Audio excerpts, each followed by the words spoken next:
Quando se fala em turismo, pensamos em praias, descanso e boa comida. No entanto, tem muito mais que se diga. Esta é uma indústria que movimenta anualmente mais de 1.000 milhões de pessoas e 1,5 bilhões de dólares. Contribui para a criação de emprego, para a geração de renda familiar, para a produção agrícola, para o surgimento de pequenos e grandes negócios, para o desenvolvimento das comunidades, para a proteção da natureza e para a preservação da cultura e do património. Além de tudo, é uma montra que pode elevar o prestígio de um país perante o mundo inteiro. Ao longo desta reportagem, vamos olhar para os desafios do setor do turismo em Moçambique, tendo em conta 3 fatores: crescimento, inovação e diversificação.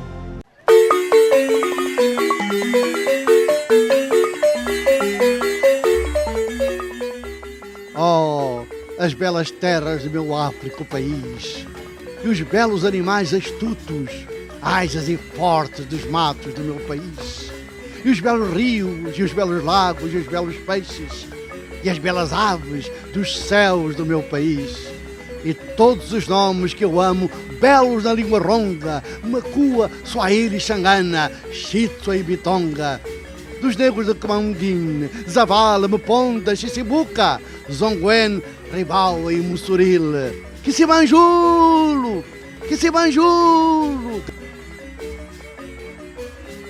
O poema chama-se Hino à Minha Terra e é de José Craveirinha. Estamos na biblioteca da Escola Primária Unidade 23, no bairro da Mafalala, e foi aqui neste bairro que nasceu aquele que é por muitos considerado o pai da literatura moçambicana. Craveirinha é um dos ícones que faz da Mafalala um berço da história contemporânea de Moçambique. Por aqui passaram também Samora Machel, Joaquim Chissano, Noémia de Souza, Eusébio, entre muitos outros. Os bairros não são apenas um concentrado populacional, são um repositório da nossa cultura, história e tradição. São recursos valiosos que, bem explorados e conservados, podem gerar um importante rendimento para as famílias e não só, podem ser capitalizados através da indústria do turismo para impulsionar toda a economia. Ao longo desta reportagem, vamos analisar como é que os recursos culturais e naturais podem ser alavancados para impulsionar a indústria do turismo. Vamos olhar em particular para o tema de património e identidade. Hoje vou vestir a pele de turista e descobrir algumas pérolas da nossa cidade.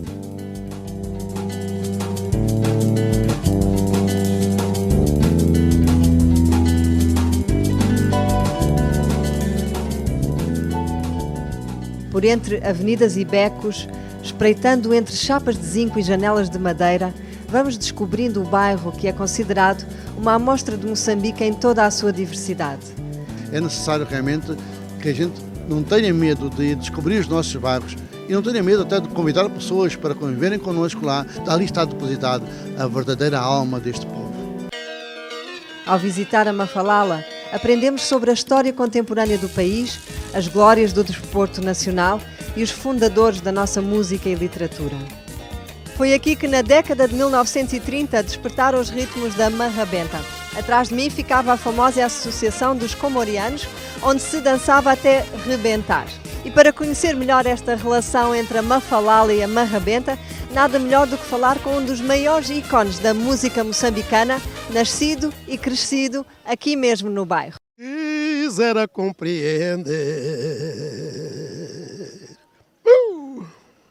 Raniga monho simbe sinye garrazago Raniga monho simbe sinye tavisago Tayembela mani Ikwazana yango Yene tutumide Tayembela mani Yuhorona yango Yene tutumide Mafalala é o berço da marrabenta. Embora Moçambique não seja só o país da marrabenta, seja um país de uma diversidade cultural de invejar. Mas a marrabenta é o veículo pelo qual Moçambique é conhecido. Marrabenta é a nossa música, marrabenta é É um ritmo que contagia até aqueles que não são moçambicanos.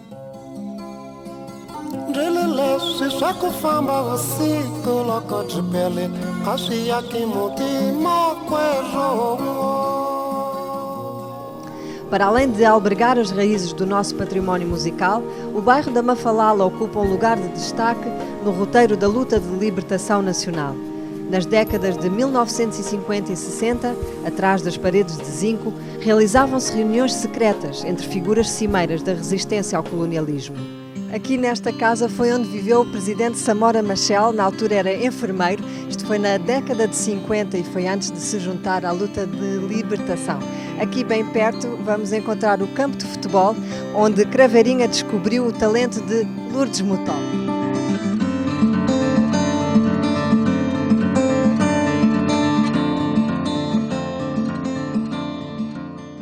A Mafalala oferece aos turistas não só uma lição sobre a história do desporto, da música e da política de Moçambique, mas também uma montra do mosaico cultural que compõe a identidade nacional.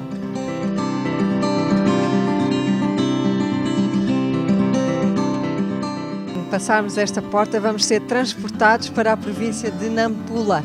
Vamos descobrir o tufo da Mafalala.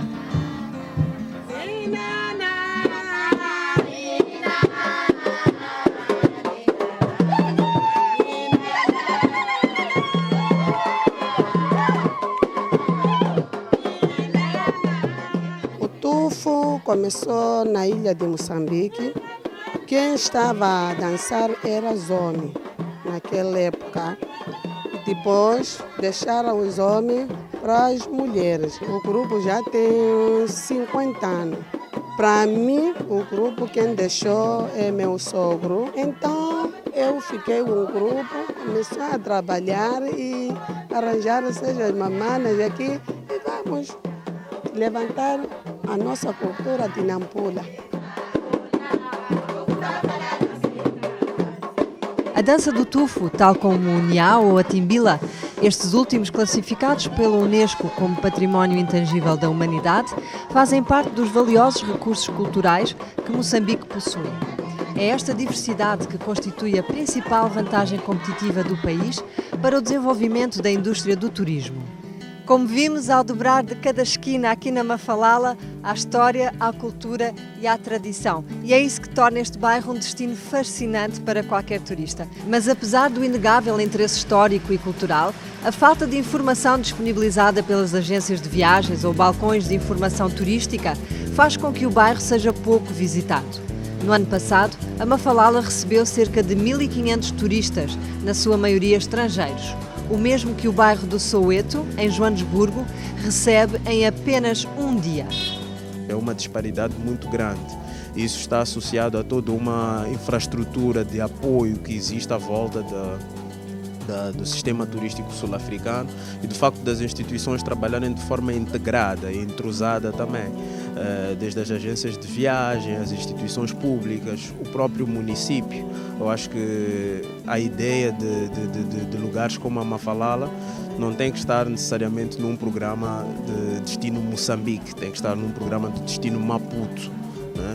E aí o município tem um papel muito importante para valorizar aqueles que são os pontos principais do seu espaço, do seu território. Para além da cultura, há outro recurso que coloca Moçambique em vantagem perante outros destinos turísticos: a riqueza da biodiversidade. As florestas, os rios, as montanhas e as planícies formam importantes ecossistemas que abrigam inúmeras espécies de plantas e animais. O país dispõe de 44 zonas classificadas como áreas de conservação. Estas áreas atraem diversos mercados de nicho, como o turismo de aventura ou a observação de pássaros, gerando assim uma importante receita que reverte para desenvolvimento das comunidades locais. As áreas protegidas são um dos principais motivos para que a indústria do turismo em África não pare de crescer. As chegadas internacionais para o continente praticamente duplicaram entre 2005 e 2010, correspondendo a uma taxa de crescimento anual de 10%, bem acima da média global, situada em 4,1%. Está na altura de conhecer um dos exemplos de conservação mais reconhecidos a nível mundial. Vamos deixar a Mafalala e voar até ao Parque Nacional da Gorongosa.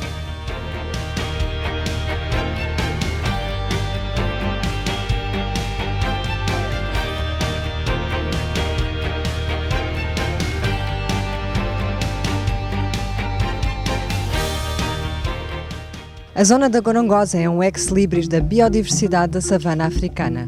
Situada no coração da região centro de Moçambique, estende-se através do interior da província de Sofala, ocupando uma área superior a 4.000 km². Declarada uma reserva de caça em 1920, a zona da Gorongosa passou à área protegida na década de 1940, até que em 1960 foi classificada como Parque Nacional. Foi a partir dessa altura que a Gorongosa conheceu os seus tempos áureos, atraindo estrelas de Hollywood e turistas de todo o mundo. Muitos vinham em busca do romantismo da paisagem e do contacto com os grandes animais da selva africana. No entanto, o conflito armado que se seguiu após a independência teve um efeito devastador sobre o parque. De ano para ano, as espécies foram sendo dizimadas até praticamente desaparecerem. O número de búfalos caiu de 13.000 para apenas 15 e o boi-cavalo ficou reduzido de 6.400 para um único exemplar. Os hipopótamos caíram de 3.500 para 44 e as zebras de 3.000 para 12. Os exemplares de elefantes e leões foram abatidos em 90%. Em 2002, um encontro em Nova Iorque entre um filantropo norte-americano e um diplomata moçambicano iria mudar o destino do parque. I had the opportunity to travel in quite a few African countries. I had been to West Africa. I'd been around a little bit, and when I came to Mozambique, I felt the warmth of the Mozambican people. And you know, I think they used to call Mozambicans, I think they used to say Mozambique is land of the good people. And they are wonderful, they've got big hearts, they've got a great sense of humor. And I connected with Mozambicans, but also I connected with Mozambique. Na sequência da visita, estabeleceu-se uma parceria público-privada entre a Fundação de Greg Carr e o governo moçambicano para viabilizar o projeto de restauração da Gorongosa. A intervenção inclui não só a recuperação da fauna e da flora, mas também investigação científica, desenvolvimento comunitário, educação, sensibilização e, claro, a atividade turística. Nos últimos anos foram investidos cerca de 70 milhões de dólares para recuperar a flora e a fauna do Parque Nacional da Gorongosa e, paulatinamente, os animais estão a voltar. O número total de cabeças hoje ultrapassa os 70.000, desde as espécies de grande porte, como elefantes, leões, hipopótamos e crocodilos, aos mais pequenos, como a imbabala ou facoceiro. Os turistas também voltaram e continuam a deslumbrar-se com a beleza do parque. Estou muito emocionada, porque é a minha primeira vez em Gorongosa. Imagina, eu nasci a ouvir sempre falar da Gorongosa e até hoje, esta é a primeira vez, quer dizer, é um privilégio para mim poder estar aqui. A Gorongosa tem um potencial turístico incrível, tem uma natureza brilhante, forte. E esses esforços que estão a fazer aqui de repopulação dos animais é uma coisa que também acrescenta de novo o interesse para a Gorongosa. No entanto, há duas grandes ameaças que podem colocar em risco todo o progresso alcançado até à data: a caça furtiva e a tensão política, que nos últimos anos afastou muitos turistas por receio de atividade militar nas proximidades do parque. Entre 2011 e 2012 tivemos um número médio que andou entre os 6 e 7 mil turistas ao ano. Depois tivemos anos difíceis, temos estado a ter anos difíceis.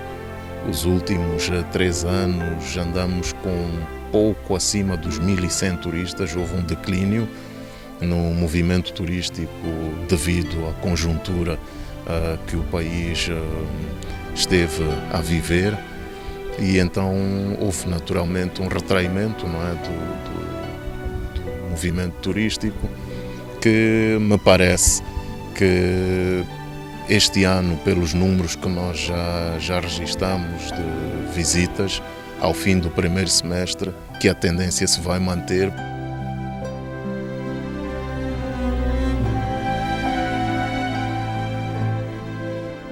Para além da instabilidade política, outro risco sério para a sustentabilidade do parque é a caça furtiva.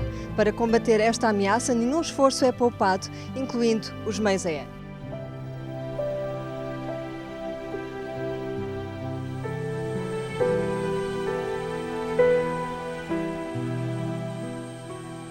No último ano, os fiscais registaram cerca de 3.000 incidentes, incluindo mais de 2.400 cabos de aço, 113 armadilhas e 34 armas. O número de caçadores detidos ascendeu a 265. A atividade envolve não tanto o tráfico de marfim, mas muito mais o comércio de carne. Há pessoas que não têm outras alternativas como podem sobreviver. E essas pessoas acham que é uma saída para a vida deles, uma maneira de sobreviver, caçando. E essa caça não vem sendo já regrada. Existem indivíduos que pretendem caçar, por exemplo, impala e acabam matando o leão. Além da fiscalização, é feito um trabalho de sensibilização junto das comunidades no perímetro exterior do parque. Está também em curso um programa piloto de apoio à produção agrícola. Através da transferência de tecnologias, espera-se reforçar a produtividade das machambas, de modo a aumentar a renda familiar e, subsequentemente, dissuadir alguns elementos de invadirem o parque em busca de carne. Vamos atravessar o rio Pungue e conhecer o trabalho que está a ser feito na comunidade do Vinho, que fica na zona tampão da Gorongosa. É uma zona limite, uma espécie de perímetro de proteção que tem por objetivo aliviar a pressão sobre a área de conservação.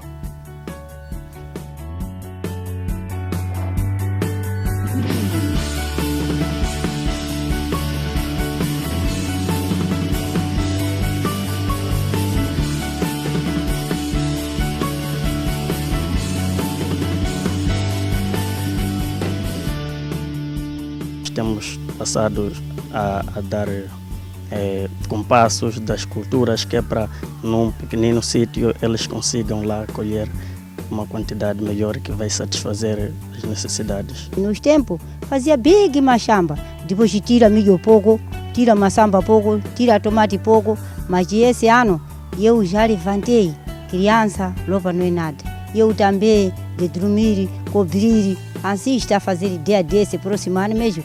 Quer tirar aquele capim, pôr chapa. As vizinhas, no ano passado, estavam desprezando. Que o que é isso? Mas esse ano, está em queixar mais em casa, com esses trabalhos estarem em queixar que esse ano, quer por dizer também como assim, ensinar, vir aqui para me ensinar, para nós fazer também assim. O programa de produção agrícola na zona tampão do parque é um dos vários exemplos que leva a que muitos defendam o modelo das áreas de conservação. Não só protege os animais e as plantas, como traz benefícios claros para a população, incluindo uma parte da receita gerada pela atividade turística. O meu trabalho que eu tenho feito diariamente, isso contribui com que os outros moçambicanos percebam dizer que na Gorongosa há uma riqueza que é nossa e nós precisamos de o estudar e conhecermos. Depois de 2 dias no Parque Nacional da Gorongosa, sinto-me de alma cheia. A beleza natural, a diversidade da paisagem e os animais a correr em liberdade constituem um espetáculo difícil de igualar. Mais do que um parque, é um verdadeiro santuário de vida selvagem. Mas Moçambique tem ainda mais para oferecer. Há turistas que procuram praias, outros que procuram monumentos históricos, museus ou a natureza.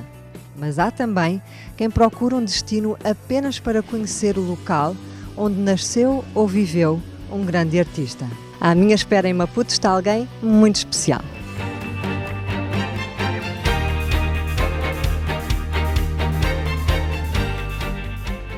Naguib Elias Abdullah, mais conhecido por Naguib, nasceu em Tete na década de 1950 e tornou-se uma das grandes figuras da arte moçambicana, com obras espalhadas por galerias de todo o mundo, outras mais próximas, como o mural de homenagem a Samora Machel, na Marginal de Maputo. A sua casa é um autêntico museu, recheada de telas e esculturas, cada uma delas encerrando uma história ansiosa por ser contada. Ali chegam visitantes dos 4 cantos do mundo, esperando conhecer de perto o seu gênio criativo. E quando lhe lançamos a pergunta de partida, como alavancar os recursos naturais e culturais para desenvolver a indústria do turismo, ele, eterno provocador, responde-nos que estamos a procurar a resposta no sítio errado. O que eu vi até este momento é que nós estamos virados para o mar. Estamos de costas para Moçambique. Neste momento o turismo está de costas para Moçambique. Não sei se está à espera de ver caravelas quinhentistas a chegar, mas estamos todos na praia de joelhos a olhar para o mar. Virados de costas para Moçambique. Quando o turismo está exatamente nas costas de Moçambique. Nos parques, nos animais, nos monumentos, nós temos a Cabeça do Velho, no Chimoio, temos pintura rupestre, temos o Lago Niassa, temos o Lago Caborabaça, temos toda esta costa de Gaza, do interior. Temos os parques de transfronteiras, animais, estamos colados ao Kruger Park, mas são áreas que não estão a ser mexidas, ricas culturalmente, riquíssimas culturalmente, mas que nunca foram mexidas. Porquê? Eu não entendo. Não consigo entender ainda porquê, mas penso que com o novo ministério que está a nascer, eu faria um apelo para que se focasse mais o Moçambique real do que o Moçambique de sonho. Diz-se que hoje em dia os turistas não procuram destinos, mais do que isso procuram experiências. Pode ser explorar as ruelas de um bairro, sobrevoar um parque nacional ou aprender a pintar com um grande artista.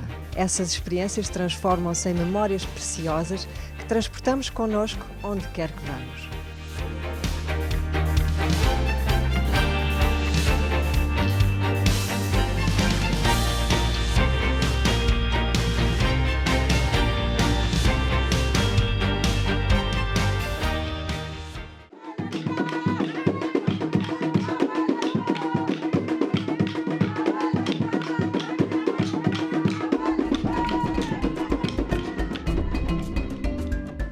Depois de um roteiro inesquecível pela Mafalala, Gorongosa e em casa de Naguib, está na altura de conhecer o artesanato local.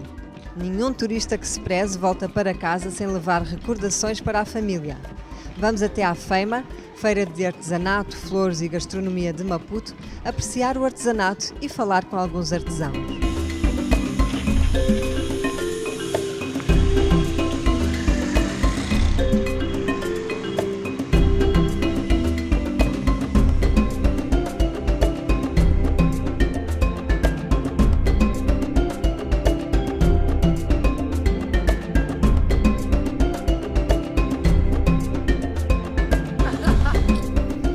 O artesanato não é só uma amostra de talento e criatividade.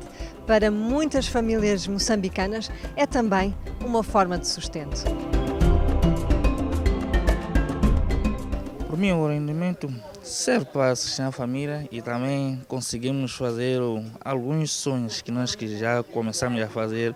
Isso digo muito mais de avançar com uma obra. Aquilo que a gente sonhou, a gente consegue fazer aos poucos.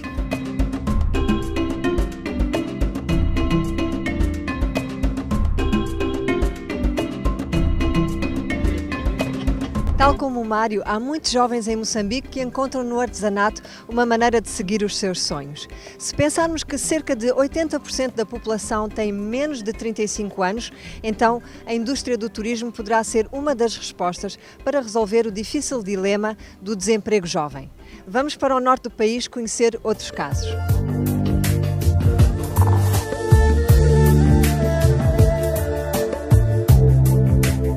Estamos no bairro de Cariacó, o maior bairro de Pemba, e vamos conhecer a história de Rita, uma jovem que encontrou no turismo uma solução para melhorar a sua vida.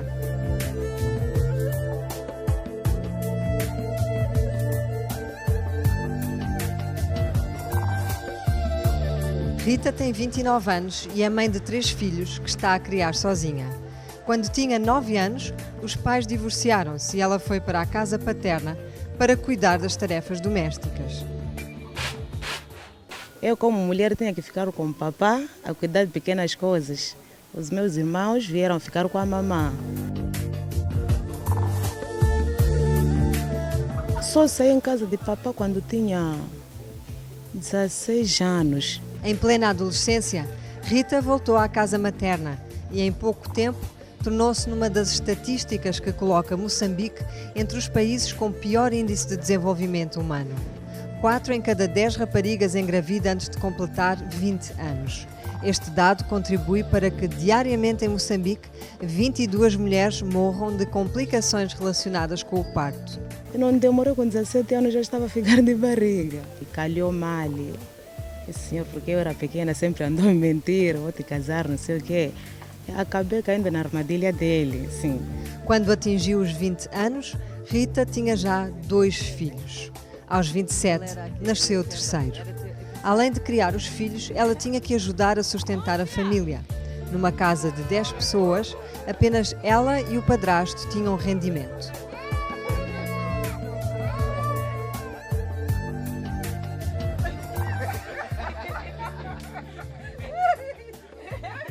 Mas a Rita é lutadora e não baixou os braços.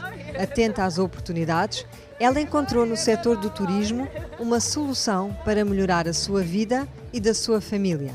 Inscreveu-se numa formação de 3 meses e, juntamente com alguns colegas, fundou a Associação de Guias de Turismo Tuxungano. Esse curso melhorou porque agora eu já sou guia formada. O pouco que vou ganhando, tenho que voltar de novo com o meu negócio aqui em casa. Se eu anulasse aquilo, eu não seria guia. Continuava a ser uma Rita qualquer.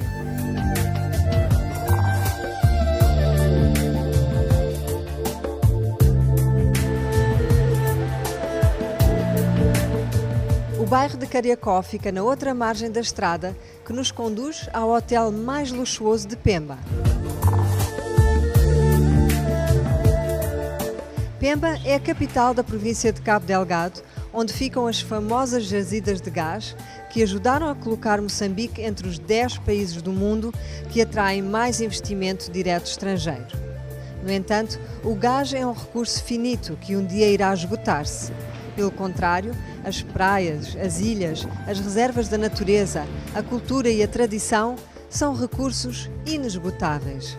Se forem bem explorados e conservados, poderão contribuir para que todos os moçambicanos tenham a possibilidade de melhorar o seu rendimento e o bem-estar das suas famílias.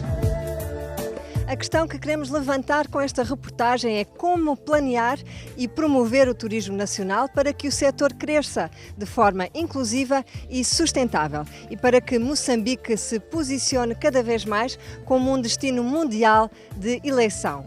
Vamos olhar em particular para 2 aspectos: crescimento e inovação. O turismo é um dos setores mais transversais da economia. Depende de todos os outros para funcionar e serve de âncora para que os restantes se desenvolvam. Conforme refere o plano estratégico do setor, o turismo tem impacto na construção, nas indústrias agropecuárias, no artesanato e nas atrações culturais tradicionais, na atividade bancária, na pesca, nas fábricas, no seguro, nas telecomunicações, na medicina, na segurança e nas vendas a retalho. Em Cabo Delgado, o turismo foi o setor que, logo a seguir à agroindústria, atraiu mais investimento no ano passado, representando cerca de 30% dos investimentos totais captados para a província. Em 2014 foram aprovados 13 novos projetos de turismo e hotelaria, num valor total superior a 383 milhões de dólares, o que poderá levar à criação de 459 postos de trabalho. No entanto, não é só o norte do país que tem um enorme potencial para o turismo. Vamos acompanhar o Gersil de Xirinza numa digressão pelas praias paradisíacas do sul. A nossa reportagem começa da Ponta do Ouro. A ideia não é apenas fazê-lo mergulhar nas cristalinas águas e nas lindas praias deste local, mas é também apresentá-lo às grandes atividades turísticas que dominam este local, desde a acomodação, a gastronomia e as vias de acesso. Mas a maior questão é, até que ponto é que todas estas atrações turísticas jogam um papel importante no dia a dia dos moçambicanos que vivem nas sociedades circunvizinhas aqui da Ponta do Ouro e na economia nacional? It's absolutely fantastic. We actually arrived here from South Africa on Monday. We came down from Cape Town, we flew up to Durban and we're on the beach here I wouldn't wish to be in a better place in the world. It's absolutely amazing. Ponta Douro ressente-se de um nível não desejável de desenvolvimento devido ao problema de vias de acesso, o que tem, de certa forma, retraído os investimentos. Grande parte do comércio é realizada com recurso à moeda estrangeira, o rand, da vizinha África do Sul. Marraquém possui uma região de grande valor turístico, a zona de Macaneta. O cruzamento do rio Incomate ao mar dá ao Macaneta paisagens impressionantes e faz do lugar um local de convergência turística. Aqui nascem imponentes lojas que fazem deste um destino de preferência dos turistas. Uma das dificuldades com que os transeuntes de e para Macaneta se têm debatido é a travessia. A mesma é feita através de um batelão que tem registrado avarias constantes, deixando por terra os utentes. Mas este é um problema que tem dias contados, uma vez que já está em curso e a ritmo acelerado a construção de uma ponte sobre o rio Incomate. A nossa equipa avança para o sentido norte da Estrada Nacional número 1 em busca de outros horizontes turísticos e já na Vila da Macia, na província de Gaza, a desvia para o sentido este com destino à Praia do Bilene, um outro local paradisíaco de se estar. Em busca de mais locais turísticos, a nossa equipe segue para um dos destinos recomendáveis quando se fala em turismo de praia, a Praia do Tof, na província de Inhambane. Retoma a Estrada Nacional número 1, com direito a uma paragem no distrito de Quisico, a chamada capital da Timbila, instrumento musical tradicional concebido pela Unesco Património Cultural da Humanidade. Poucas horas depois, a nossa equipe chegava à Praia de Tofo. Tofo está situado a uma distância de 22 km a norte de Inhambane. Uma série de praias tão próximas. O litoral inteiro é um belo trecho frequentado por pescadores. Tofo atrai um grande número de turistas durante o verão. As nossas lentes exploram mais as lindas paisagens e menos banhistas, uma vez que é a época de menor adesão ao local. Dos poucos abordados que aqui estavam, disseram que a praia era um dos melhores lugares de lazer, mas não deixaram de chamar a atenção às autoridades para o investimento no transporte e nas vias de acesso para se chegar aos pontos como forma de atrair mais turistas nacionais e estrangeiros. Eu acho que podia atrair mais. Atrai muito pouco porque, olha só, já que nós estamos num final de semana longo, a praia está deserta, está vazia, não está cá ninguém. E se estivesse num final de semana longo, se estivesse no final do ano, estaria cheio. Existe a necessidade de se fazer algo mais para que possamos ter continuidade de turismo, não é? Para que possamos ter pessoas a curtirem a praia todos os finais de semana, não só nos finais de semana longos ou no final do ano. O difícil acesso à praia de Calanga e a vários outros pontos turísticos que a nossa equipe escalou traz-nos novas certezas de que o setor do turismo congrega vários outros fatores e a infraestrutura rodoviária é um dos incontornáveis. Só para se chegar a este paraíso, foi preciso um autêntico calvário.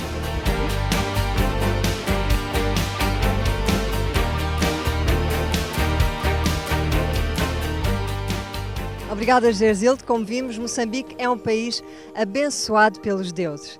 Tem praias de sonho, uma biodiversidade riquíssima, além de um valioso património cultural. No entanto, há determinadas barreiras, como as difíceis vias de acesso, que impedem que o desempenho deste setor corresponda aos objetivos definidos nos planos setoriais. O Governo estabeleceu a meta de atingir 4 milhões de chegadas internacionais até 2025, o que obrigaria a um crescimento de 10% ao ano. Mas os números revelam o contrário. Após uma acentuada tendência de crescimento entre 2008 e 2012, o setor entrou em declínio a partir desse ano devido a um conjunto de fatores. Entre eles, os analistas destacam 4 em particular: o clima de tensão política, os difíceis procedimentos de obtenção de visto, o abrandamento das indústrias extrativas e os elevados custos de transporte aéreo. A título de exemplo, se uma família de 4 pessoas quisesse viajar de Maputo para Pemba no mês de agosto, pagaria o equivalente a $2.142 apenas pelas passagens. No mesmo período, a mesma família pagaria $2.379 por um pacote de 7 noites em Zanzibar, incluindo voos a partir de Joanesburgo, alojamento e alimentação. Neste momento, o país recebe anualmente cerca de 1.750.000 viajantes internacionais, o que representa menos de 50% do que a meta estabelecida para 2025. Entre estes, cerca de 2/3 viaja por motivos de lazer e apenas 16,6% por motivos de negócios. Em termos de países de origem, os dados oficiais indicam que a maior parte dos turistas é proveniente dos países vizinhos. O continente africano representa cerca de 3/4 das chegadas, seguido da Europa com 12,1% e América com 5,6%. Entre os países da região, destaca-se claramente a África do Sul, representando 69,3% das chegadas a partir da região, seguido do Malawi com 16,7% e Zimbábue com 10,8%. Para muitas pessoas, uma forma de dinamizar o setor é fazendo uma maior aposta no turismo doméstico. No ano passado, o número de pessoas residentes em Moçambique que se deslocou pelo menos uma vez a nível interno ascendeu a 4,1 milhões, ou seja, mais do que o dobro das chegadas internacionais. Ao contrário destas, a maior parte das deslocações dos residentes nacionais não se deve a lazer ou negócios, mas a visitas a familiares ou amigos. Para o Governo, o turismo doméstico é tido como um elemento estratégico de coesão social e o programa quinquenal considera este setor prioritário no âmbito do objetivo de defender e consolidar a unidade nacional e a cultura de paz. Do ponto de vista económico, os estudos mostram que o turismo doméstico contribui 3 vezes mais para o PIB mundial do que o turismo internacional. Em Moçambique, a receita do turismo internacional em 2014 situou-se em 266,6 milhões de dólares, o que corresponde a uma despesa média de apenas 152 dólares por pessoa, considerando o número total de chegadas internacionais para esse ano. Em termos globais, o setor tem ainda uma contribuição reduzida para o PIB nacional. A contribuição direta para a economia está aquém das médias regionais e mundiais, não chegando a atingir os 3%. O nível de empregabilidade também é inferior, representando 2,2% do total de empregos criados contra a média global de 3,6%. Em termos globais, o setor tem ainda uma contribuição reduzida para o PIB nacional. A contribuição direta para a economia está aquém das médias regionais e mundiais, não chegando a atingir os 3%. O nível de empregabilidade também é inferior, representando 2,2% do total de empregos criados contra a média global de 3,6%. O que será necessário então para que o setor do turismo cresça e contribua cada vez mais para o desenvolvimento do país? Vamos ouvir algumas opiniões. Nós temos potencial que tem que ser aproveitado.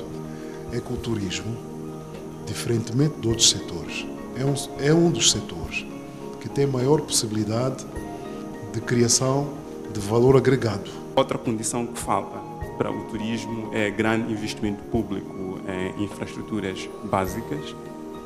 Uma estrada não é só estrada para o turista sul-africano chegar à Praia do Tofo, é também estrada para a logística do nosso país.